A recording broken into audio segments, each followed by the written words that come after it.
Okay, we're going to be working on the letter K. So here's an uppercase and a lowercase k. One of my favorite letters because my name is Mrs. Kirk and I start with an uppercase K and I end with a lowercase k. You should be really excited about K because K is what kindergarten starts with and you all are in kindergarten. Okay, let me introduce you to our alpha friend that goes with K. Here she is. Her name is Kayla Kangaroo. And you'll get to watch her video. She likes to do a lot of jumping with other things that start with a K. All right, so K does make the same sound as the letter C, so sometimes it's hard to know if a word starts with a C or a K, but you'll learn that as you get older, okay? So do your best with your Ks.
Looking at you. Jump for the letter K. If you're a kitten in the kitchen, jump for some kale. And jump if you're a killer whale. If you're in kindergarten or pre-K, jump for the letter K. Jump for the letter K. The letter K. Jump for the letter K. Like Kayla Kangaroo.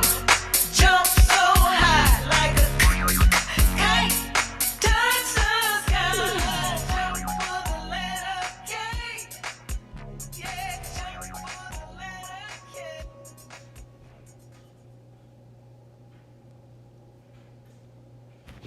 Okay, let's do the do's and the don'ts of writing an uppercase and lowercase k.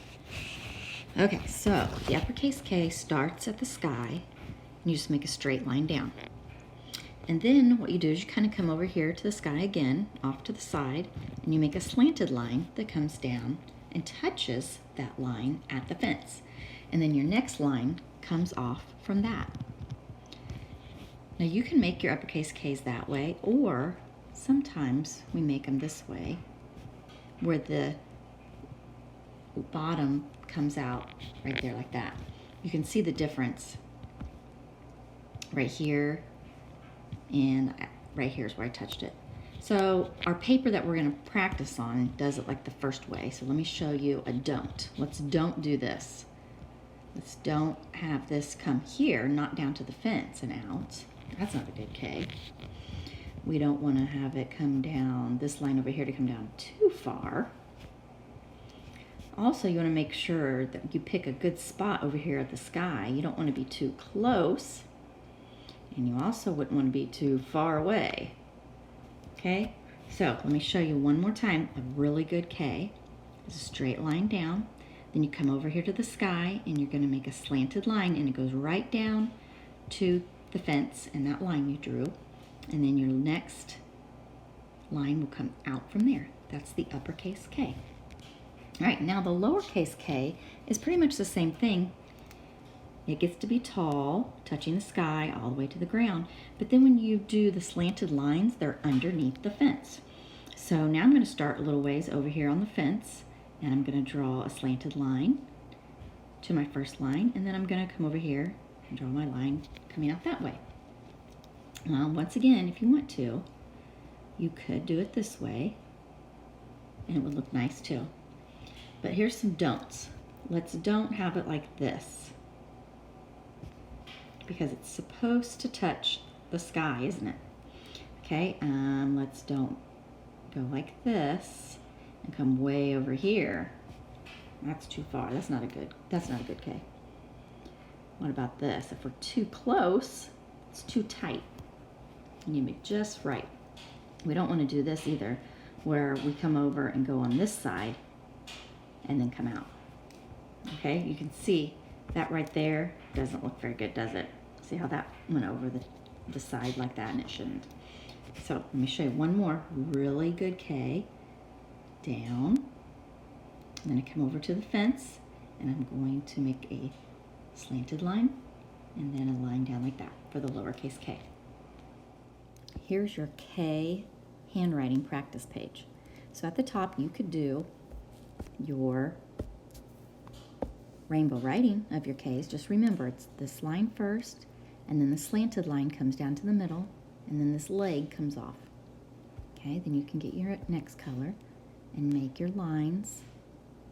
Whoops, I kind of got off the side there a little bit. Gotta be careful. Straight line, come right down and back out. You can do the same thing with your lowercase k. Remember, it's the same way. It's just going to be underneath the fence. Okay, do you see this? And with my last color, I'll pick this blue. Okay, so now I'm ready to go down and write my K's on the lines. So first I'm going to do the ones with the dots that I trace. All right, so I start on the dot and I make my straight line, then my slanted line, and then my leg here that kicks out at the bottom. I'll go all the way across and do that. Then I'm going to go down to the next row, and I'm going to try to do about 5 or 6 K's on that line by myself. So just remember to start at the top, down to the ground, pick up, come back up to the sky, do your slanted line to the fence, and then your leg that kicks out at the bottom here. Okay? All right, same thing down here with your lowercase k's. Start on the dot, down, pick up, and then you're going to go to the fence this time to make your slanted line, and then your leg that kicks out. Then you'll go down to the next line and do about 5 or 6 lowercase k's on your own. So we'll go down from the sky to the ground, over to the fence, slanted line, and then our leg that kicks out. So do your very best writing. If you happen to have a stylus that you could use, that would help you with your handwriting. If not, you can use your finger, but it also will help if you enlarge your screen when you do your handwriting. It'll make it look much nicer. Okay, have fun with the letter K.